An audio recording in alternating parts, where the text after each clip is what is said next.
Good morning, fine folks. We are thrilled you are here with us at the Rotary Club of Little Rock, a great crowd. We do have a terrific program for you.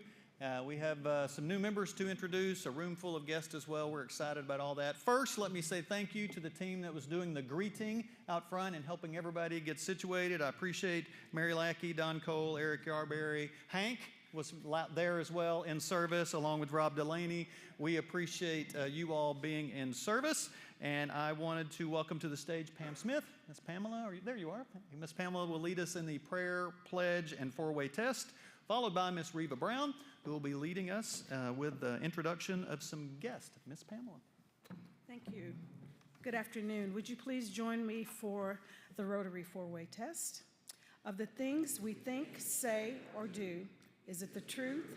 Is it fair to all concerned? Will it build goodwill and better friendships? And will it be beneficial to all concerned? Please join me in prayer if you don't mind bowing your heads. Gracious God, in these challenging and changing times, we thank you for the gift of community and the call to serve beyond ourselves. Grant us wisdom to lead with compassion, courage to act with integrity, and faith to believe that even small acts of kindness can bring lasting change. Let those of us who are fortunate never take our blessings for granted, but instead use them to lift others and strengthen the bonds between us. Guide our hearts and hands so that through Rotary, we continue to build hope, promote peace, and uplift those who need it most. Amen. Please join me for the pledge. I pledge allegiance to the flag of the United States of America and to the republic for which it stands, one nation, under God, indivisible, with liberty and justice for all. Thank you, Miss Pamela. Thank you very much. Please make welcome Miss Reva Brown. She will do some introduction of guests and visiting Rotarians. Come on down, Miss Reva. Good afternoon, fellow Rotarians. We have so many guests today that I can't even begin to name them all. Therefore, I ask our guests to please stand, and please, whoever invited you, I ask that they stand as well.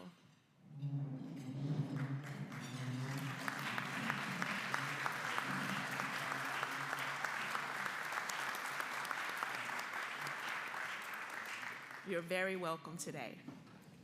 Thank you, Ms. Reva. That is a blessing to have you with us. I will say specifically, Dr. Graham, we appreciate you and the team from UABP here. Many of these are part of the senior leadership of UABP. We also have a number of the trustees and people from the state here as well. We appreciate you being here. It's always a blessing to have you here, and glad to have you back as well, Trustee Todd. So thank you all very much. Let's do some new member introductions. Come on down. Normally our membership chair, Susan Blair, does some introductions of guests. As you know, we have been in a season of growth here at Club 99, and we have been really blessed to add some both quality and quantity of folks. Today, the great Charlie Porter will stand in for Susan, who's out today. Charlie, lead us off in a couple of new members. Thank you, Mitch. We have two new members today. Tim McMenemy is a returning member sponsored by Mitch Bettis. Tim is President and Chief Operations Officer at Interplan Office Interiors. Interplan specializes in helping the corporate education and healthcare sectors with space planning and interior furnishing projects. Tim joined Interplan in 2009 as Vice President of Finance, Human Resources, and Information Technology. He was soon promoted to Chief Operations Officer, and in 2015, he was named President. Prior to joining Interplan, Tim was in the investment banking business, worked at Alltel Information Systems, and was principal of the CFO Network. Tim holds a master's degree in business administration from Vanderbilt University and a bachelor's degree in finance from SMU. He serves as chair of the Baptist Health Foundation Board of Trustees, and he's chaired the Bolo Bash golf tournament. He also serves as board member on the Pulaski Tech Foundation and has chaired the annual golf scramble benefiting the Ronald McDonald House. Additionally, he's a member of the U of A School of Architecture Dean Circle and is a graduate of Leadership Arkansas Class of 6. Tim enjoys mountain biking, kayaking, skiing, and cooking. Tim, it's a pleasure to welcome you back to Club 99.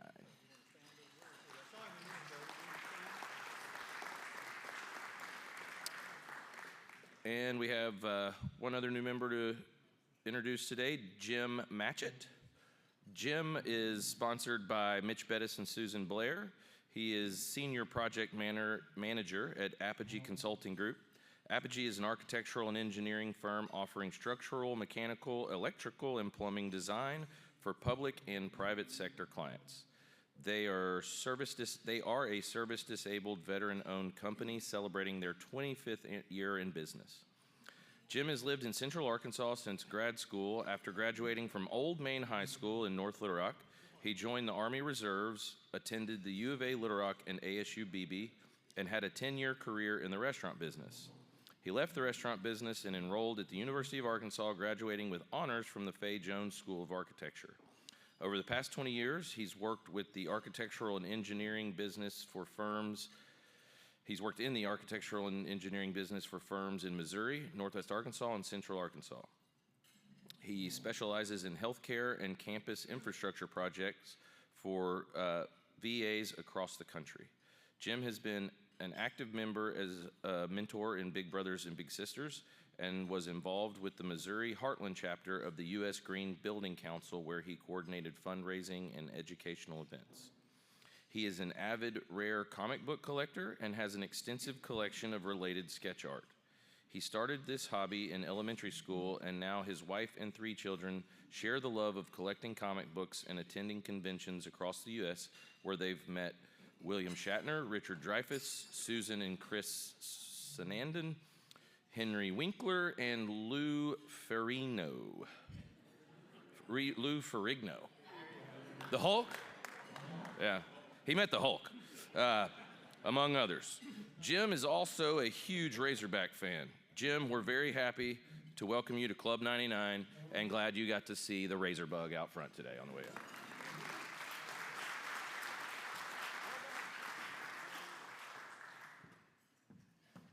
I'm pretty sure Charlie's not old enough to remember Lou Ferrigno as the Hulk. Only those of us of a certain generation would have put that together. But thank you, Charlie. We appreciate you doing those announcements. We are thrilled to have Jim joining us.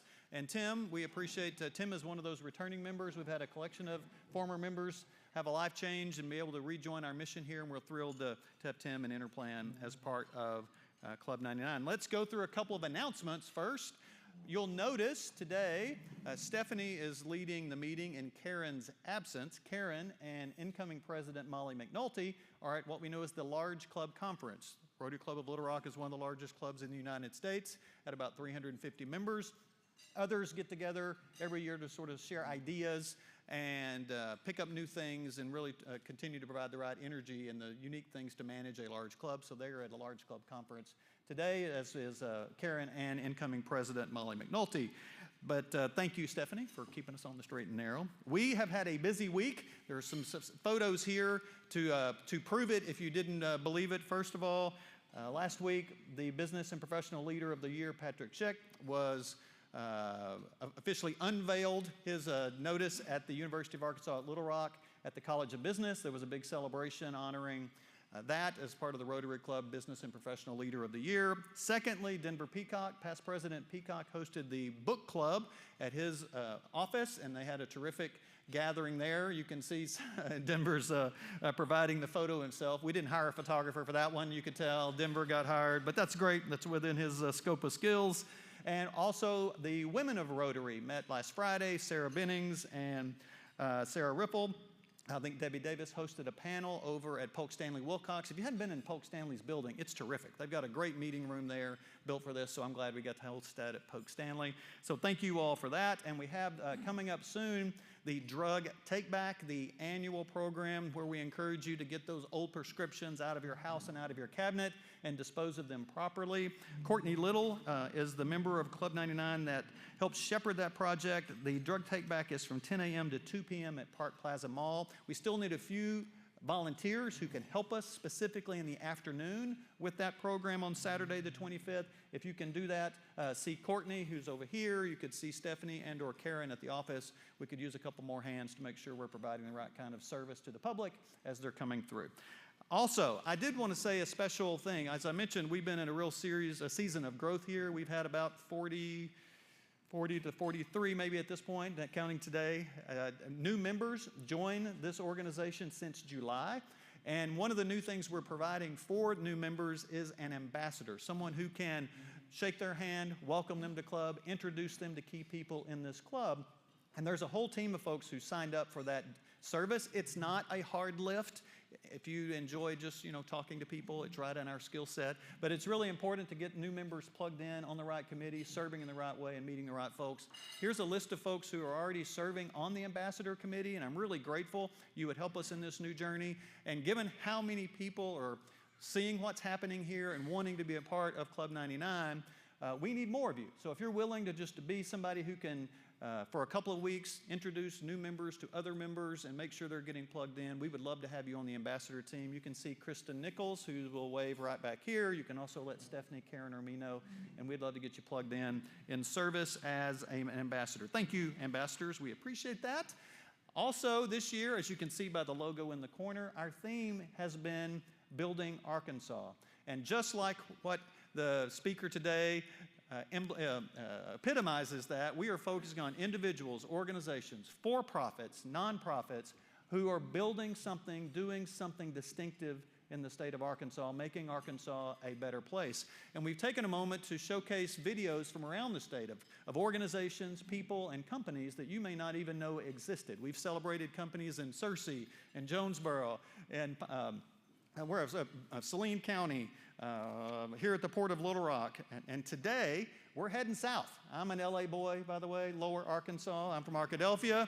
But farther south than that, we're heading to a company in Magnolia who produces and builds something you may not even knew they were doing. So we'll take a look at the screen.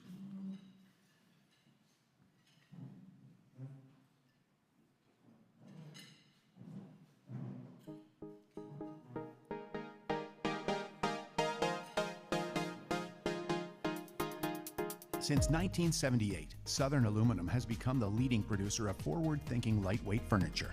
In 2005, they started a unique product known in the industry as Swirl. Swirl tables are found in many major hotel brands, churches, schools, parks, recreation centers, and more. And of course, it has gone primetime, having been seen at the Oscars, WWE events, in several movies, and national sporting events. The tables are hand-etched by local craftsmen in the Swirl studio. The swirl patterns are etched into aluminum for a lineless appeal and protected with a clear powder coat. For 45 years, Magnolia has been the home for Southern Aluminum's manufacturing facility. They estimate they manufacture 14,000 to 15,000 swirl tables per year, and every product carries heart, energy, and passion of the dedicated people behind the brand. Very good. Another company you may not know existed, and we...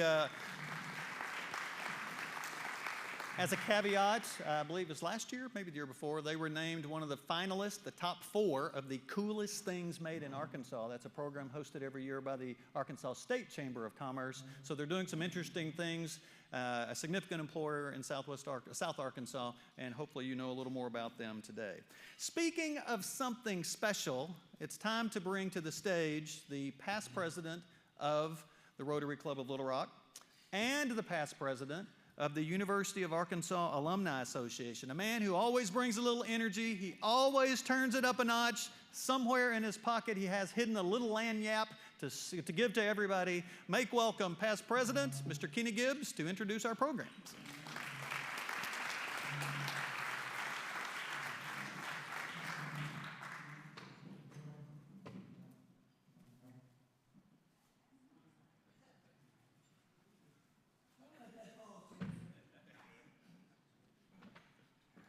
We call that lagniappe. That's a little something extra. Before I get started, I got to give a little shout out, to Kevin, to Brandy, to Laura, to Kevin, to Scott, because I interact with them a lot at the university, and they do a bunch of good work up there. And also, thank y'all for the rest of you for being here. Chancellor Charles Frank Robinson, originally from Missouri City, Texas, just outside Houston. He started teaching at the University of Arkansas in 1999. His wife, Ronalda, is a program specialist in the Honors College. His adult son, Charles, is a recruiter, and his younger son is in training to one day work at the U of A. Chancellor Robinson has received several teaching awards, including the Arkansas Student Alumni Board Teacher of the Year Award. He can do 100 push-ups in one set, which is just a little bit more than Rotarian Jay Gadberry.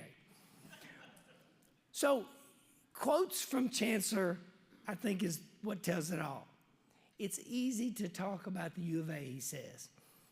He says, follow your passion, because that'll make you better. Do something that makes you want to do it again. Look forward to the next day, not just holidays. The best way to learn is to teach. I will always be optimistic. I want to be present and available. The university message must be global and reach out to all the citizens in the state of Arkansas. Chancellor Robinson might be seen working out at the Hyper building on campus, taking a selfie with students walking to class, or congratulating Sigma News this past Sunday at an alumni's home as they were presented scholarships for their academic achievements. He also encouraged these young men, pass this along in life when you get the chance, like it's being given to you today. Charles knows that the little things mean a lot. Charles Robinson's dad once said to him, son, I'll get in a foxhole with you because you're not scared of anyone, and you will continue to work till it's done. You won't run away. So Club 99, I present to you my foxhole roommate, Charles Frank Robinson.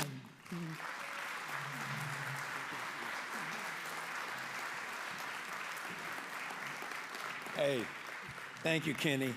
That is truly the most unique introduction that I have ever received. And I am so grateful for the invitation to be here to talk to the Rotary at Little Rock, Club 99. It's a great honor. When I came in and saw everybody, I thought to myself, man, I know so many people in this room.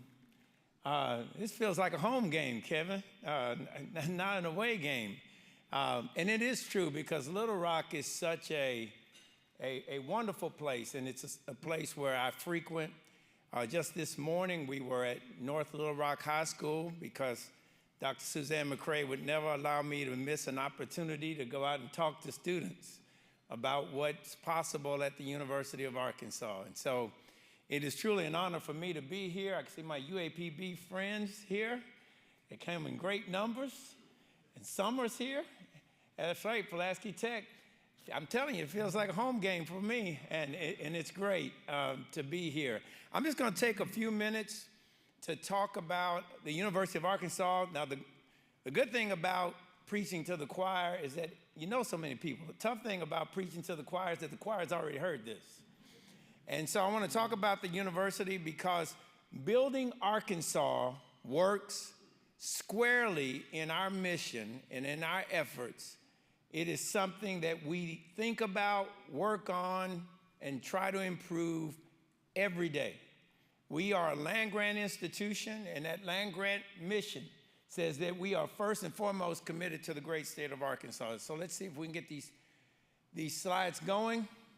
Since 1871, just a little history. We've been around a while, but our mission is still the same: access, student success, impact. We've had some success. We're growing, and that's an understatement. You can see fall of 2019, we had 27,559 students. We were the largest university in the state of Arkansas. Today, we have 34,175 students. Yes, that's a great number. And you can see we're growing, and we're growing fast, but we're growing the right way. We're growing with Arkansas top of mind. We have more Arkansans. And I'm going to slow down when I say this because this can be a controversial topic. I want to make sure you get it. We have more Arkansans on our campus right now, today, than we have ever had in the history of the University of Arkansas. 16,658.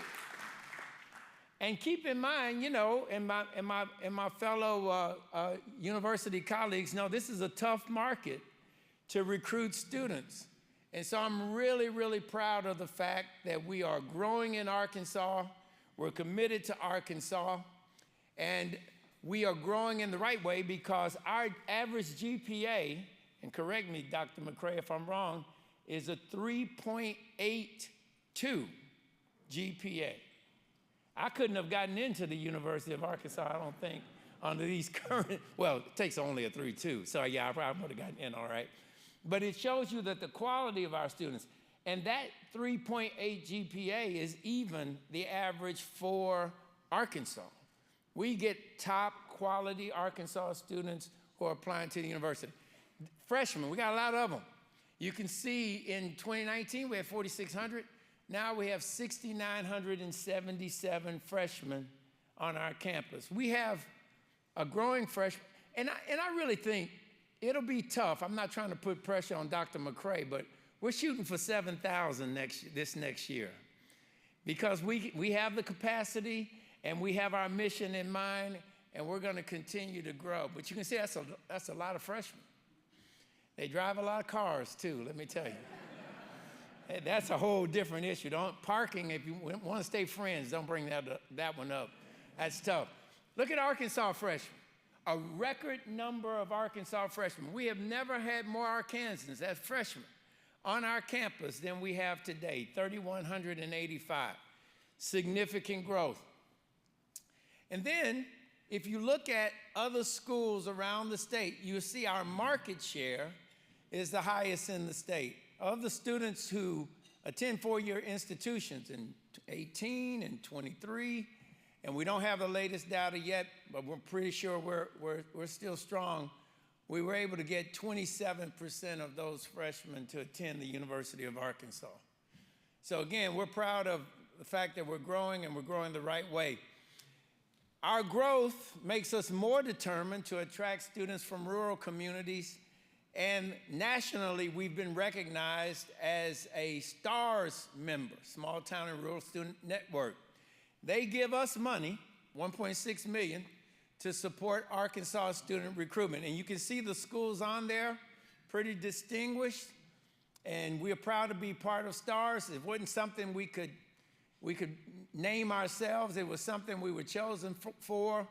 And we're proud of that, and we intend to represent Arkansas really well. And then, of course, because the president of the system is here and I've got board members here, I want to remind them of my budget.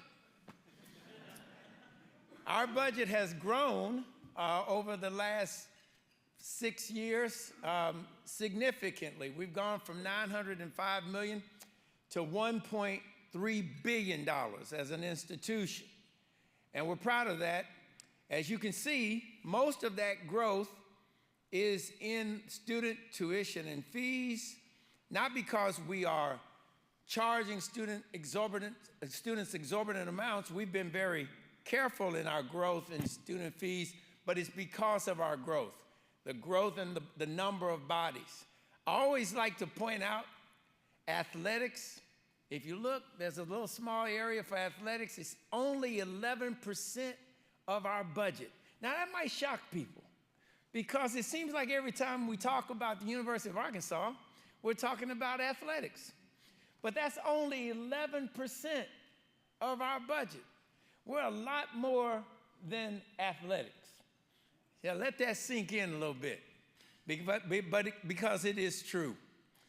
And then we move on and we'll see that in advancement, and Scott Verity is here, so I want him to stand up and get some recognition. Scott, stand up, Scott. He's my Vice Chancellor for Advancement.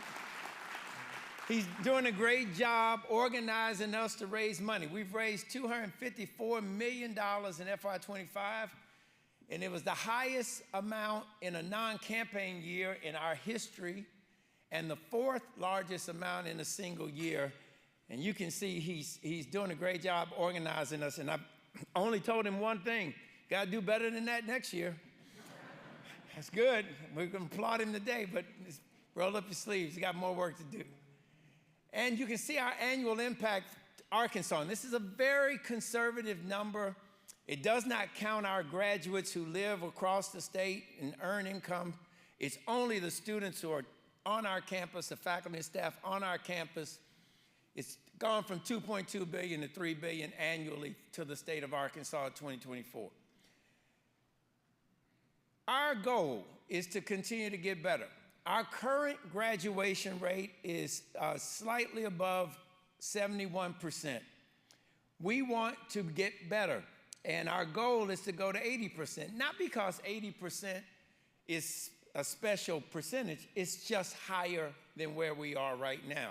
And it is a reflection, when we get there, that we're even more capable of ensuring the success of our students. So that's goal one. We're working on it, and it's really important. We know how to get there. You can see the 6-year graduation rate. Yeah, I may have rounded up a little bit, but it's okay. We're getting there. You can see it's gone up, and it's gone up in the way you want it to go, and we're going to continue to work. But it takes time to get to 80%. And here are some of the things we're going to be working on to better ensure that we're moving that direction, which I know we are. Increasing scholarship support is the single most important thing that we can do to improve that graduation rate, because the truth is, when you break down students and you look at them in terms of their need is the greatest factor, greatest barrier to graduation success. All students, 70+%. Students that require no federal aid are at 76% already. Look at the students who need Pell Grants and Stafford loans. And remember, we have a 3.2 GPA minimum as an automatic admissions criteria. So that number is not about ability, it's about affordability. And we're going to work on this because that is tied to our commitment to Arkansas to improve the success of all of our students, but particularly those who have the greatest need. And that's why we're working on the highlight of this presentation, the Land of Opportunity Scholarship. Land of Opportunity Scholarship will allow us to bridge the gap for poor students from Arkansas. And this will be for students from Arkansas. Texans not allowed to get this. It's just from Arkansas, kids from rural counties, from the inner cities who meet the criteria, who are Pell eligible mostly, but some who may be above Pell, and we want students from all 75 counties. It is about the money, but it's also about the connections, mentorship, networking, and career development. There is nothing more important to me as chancellor than setting up this scholarship, and that's why we're working on it. And to date, we have raised over $135 million for the Land of Opportunity Scholarship. We're close. Scott, I think you said we are 60% of our goal in 31% of the time. Isn't that right? I think I read that from what Laura sent out. So again, well, I love that. Keep it coming. I mean, tonight it ought to be 137. I appreciate you. No pressure, no pressure. Another way we'll get to 80% is by our admissions applications, our freshman applications. So schools often cherry pick success. So when you see schools like, let me throw out one. Okay, University of Texas. Yeah, let me throw that out. They have a very high graduation rate. Well, one of the reasons why they have a high graduation rate is because they cherry pick the students that they let in. It's hard to get into UT below, not just GPA, but a 3.8 GPA, but also very high board scores. And they have lots of applicants, so they choose who they allow in. We currently in this last class had 33,000 applicants. We've gone from 17,400 to 33,000. We need to get to 40,000. If we get to 40,000, then we'll be able to select students, and that is a way that we will better ensure our success in that 80%. But we will not select in-state in the same way we'll select out-of-state. Arkansans with a 3.2 will continue to get into the University of Arkansas in an automatic way. That I can assure you, as long as I'm chancellor, we will not move away from that metric because we know it's a metric for access. Now, those Texans, they're in trouble. We're about to limit more of them than we already do. Right now, we limit Texans because we don't have enough bed space. It's a good problem to have, actually. And you know, people tell me anecdotally, they think we have more Texans than we have Arkansans. That's not true. I think people go around the university and they see all those cars with those Texas license plates, and they think, oh my goodness, you've got 70% of your students are from Texas. They are not. They only make up about 27%, but that's a good size, good chunk. And you know, Texas is like athletics. It shows up everywhere, right? So we are going to limit those Texans, and we will never limit Arkansas in the same way, and we'll get to our 80% by better funding Arkansans. We also are proud of our reach around the state, our recruitment. You can see we have 28 dedicated recruitment professionals, and we're looking to add more, some out of state, because we know in order to grow those applications, we've got to add more. This number is modest when compared to our peers. University of Alabama, for example, has 49 recruiters, 9 of which recruit in Alabama, 40 out of state, just to think about it. So we're doing a lot with a lot less, but that's the way we do it in Arkansas. We take less and we do more, and we're real proud of the success we're having there. Our goal, too, is to get to $500 million in our research. We're at currently about $230 million in our research, and that research activity is also part of our land grant mission because it talks about solving problems in Arkansas. You can see we're proud of the fact that we've grown a lot over the last 5 years, but we're not going to stop. We will continue. We have strengths in materials and health. If you haven't been to the campus, there's some beautiful buildings, some beautiful, expensive buildings that have gone up around the campus. We have IQDAR, our Integrated Institute for Integrative and Innovative Research, which is $120 million. And then, of course, the multi-user silicon carbide research and fabrication facility, $45 million, almost 46. Anthony Timberland's, $43 million. Arkansas Materials Institute, clean room outfit, $14.5. So if anybody tells you the university is not committed to research, you tell them you don't know what you're talking about, because they're spending some money on research at the University of Arkansas.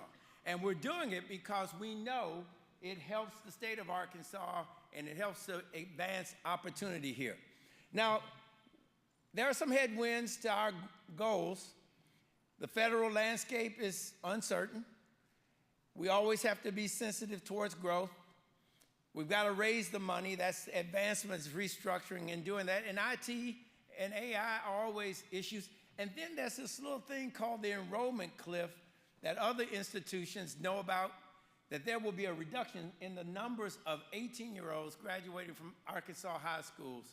These are things that stand in the way, but they will not prevent us from reaching our goals.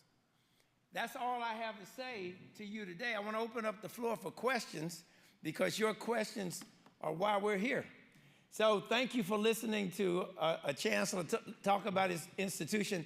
I love talking about the U of A, and I can talk more about it, but let's answer your questions right now. Thank you.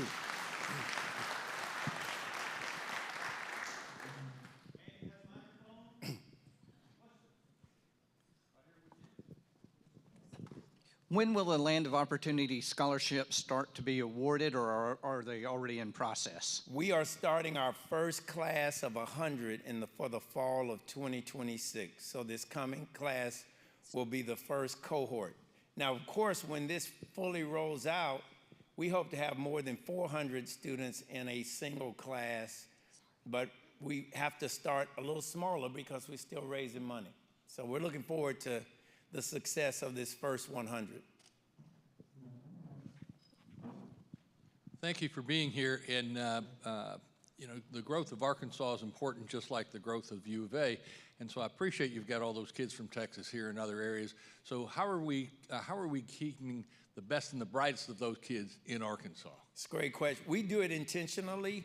We have them involved in internships with businesses. We're trying to set up more internships so that students can find internships even in the counties from which they've come.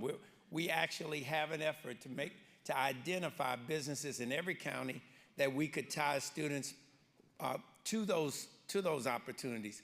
So we're intentionally engaging them and connecting them, and we have recruitment fairs on our campus regularly, and we invite Arkansas businesses to come and to hire our students. We struggle with data because data is self-reporting, but we think we have about 26% of the students from out of state who actually keep jobs in Arkansas.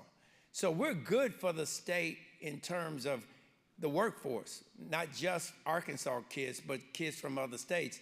But if you pay these kids more, more of them will stay because we compete, remember, with other states in terms of those jobs. So we'll do our part. We'll graduate them.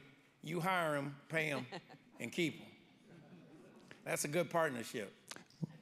What will the student receiving the Land of Opportunity Scholarship receive? Because those kids are already getting Pell Grants, lottery scholarships. So tell me the numbers on The that. Land of Opportunity Scholarship will be based on the individual needs of the students. So there's no set amount that every student will receive. We'll analyze their needs based on those other scholarship opportunities, and we'll try to fill the gap. We have a predictive analytics amount that we want to get every student to, and that amount will change every year based on the data. But we'll try to get those students to that amount because if we get them there, the data shows they'll graduate more successfully. So no set amount. We'll look at each one, give them what they need. What if they don't need anything? Great job. He would tell them, go Hogs, right? But if they need something, then we want to make sure we fill that gap for them. Chancellor, how important do you think the athletic program is to attracting competitive student candidates? Yeah, no, it's a great question. Athletics is important to attracting students. Students like that SEC experience. They want to know that their team is involved in that. We see that at other schools. But it's not the only thing. I think sometimes we highlight that part of it and don't highlight other things. I can tell you probably the single most important student organizations on our campus relative to numbers would be Greek Life. We have over 9,000 students who are actively involved in Greek Life. That's 9,000 out of 34,000. That's a lot. So I think it's not about athletics not being important. It's very important, but there's a lot of things happening at the university that attract students to the university, including the quality of education that we have when students go out, they can get jobs, and they tell that story, and it helps to feed the pipeline. Thank you so much for being here today. So I want to ask, in light of kind of the current climate with just the passage this year of Arkansas Acts, and you spoke so generously about the need for opportunities, especially internships. You know, our organization, my organization, we host an internship for young women of color pursuing jobs here in Arkansas. But how are we going to be able to promote that internship within the public university system if it's specifically for women and underserved women in particular? Well, I think it's possible to highlight opportunities for every group and still be able to support groups that have historically been marginalized. You've just got to be able to continue to push that information out to all of your groups. I don't think those things work against each other if you do them right. We've noticed that on our campus, our diversity numbers have grown over the last few years, and our students are very much engaged with university RSOs and different ones that we have. So I know you can make this work by emphasizing that everyone matters, everyone has opportunity, having programs that are strategically designed to do that, and having a very genuine attitude that every student does matter. I meet with every student that wants to meet with me. Hannah, my chief of staff, is here. She'll tell you, I never turn a student down. And I go across campus and I talk to them and invite them to come and see me. I think that atmosphere, that culture has an impact on all of our students and makes them to feel more aligned with the Razorback family.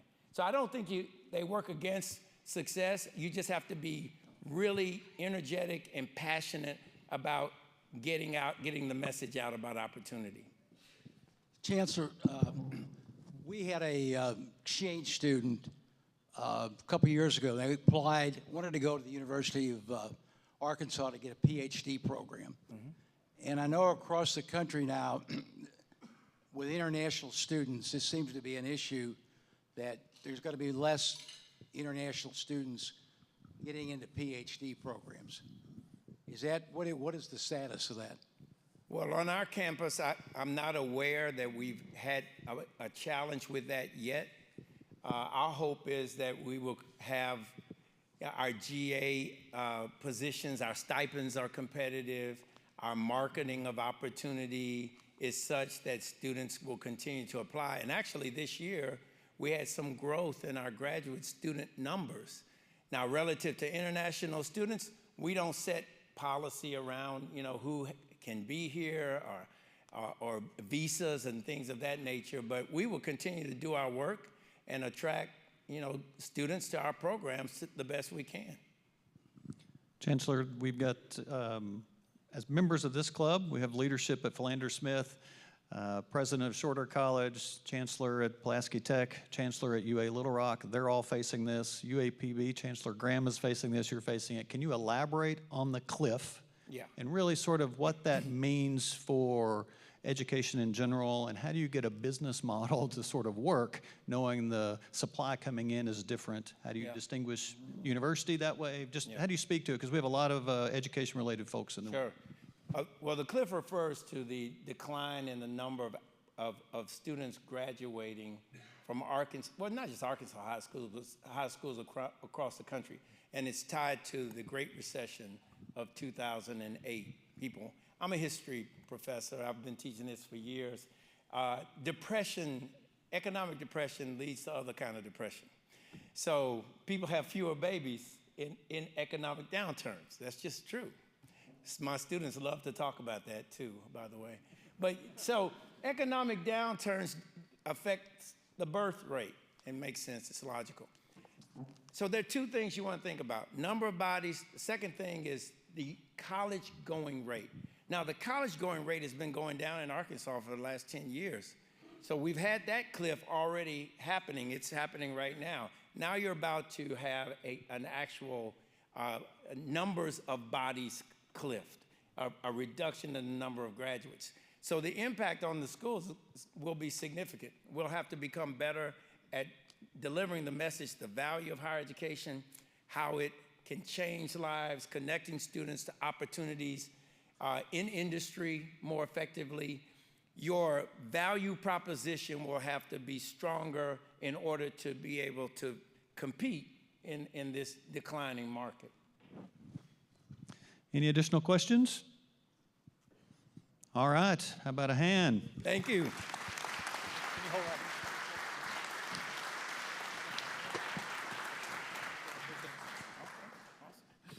We appreciate you being here, and it means a lot. We have said if we're going to build a better Arkansas, it has to involve education. It has to involve healthcare. There's some of the signature things that we must get right and do with excellence to build a better Arkansas. So we appreciate that commitment and loved what you had to say today. As many of you know in this room, we have an education partnership with the state of Arkansas.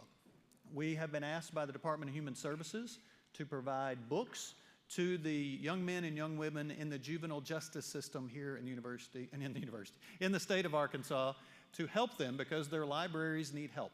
And they've come to the Rotary Club of Little Rock for that help. And so we are proud to be a partner in that journey. We are buying hundreds of books for students across the state. And in honor of you being here today, some of these books in them will have this on the opening flap. The book jacket will acknowledge your commitment to their life and their success, and the fact that you and the University of Arkansas believe in these young men and women as part of our effort to improve the literacy rates and encourage these young men and women for better choices ahead. So thank you for being here. We appreciate it. Yeah. Thank you. We appreciate all of you for being here. And speaking of getting education right and healthcare right, I encourage you to scan that QR code on your placard on your table. It is a list of the upcoming programs.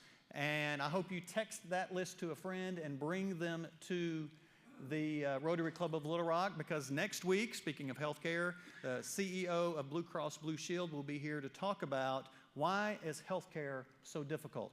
Many of you, like me, are business owners, and we're getting renewals as we speak. And I talked to somebody yesterday, 2 people in fact, who had a 40% increase on their rates. That sounds great, doesn't it? And so that is a very difficult model to navigate in terms of why hospitals have trouble with their finances, why healthcare has trouble, where federal resources fit into this discussion, state resources fit into this discussion. Curtis Barnett's going to be here to help make sense of all that, so I hope you are here with us. We appreciate you being here. We hope you have a great rest of the week. See you next time.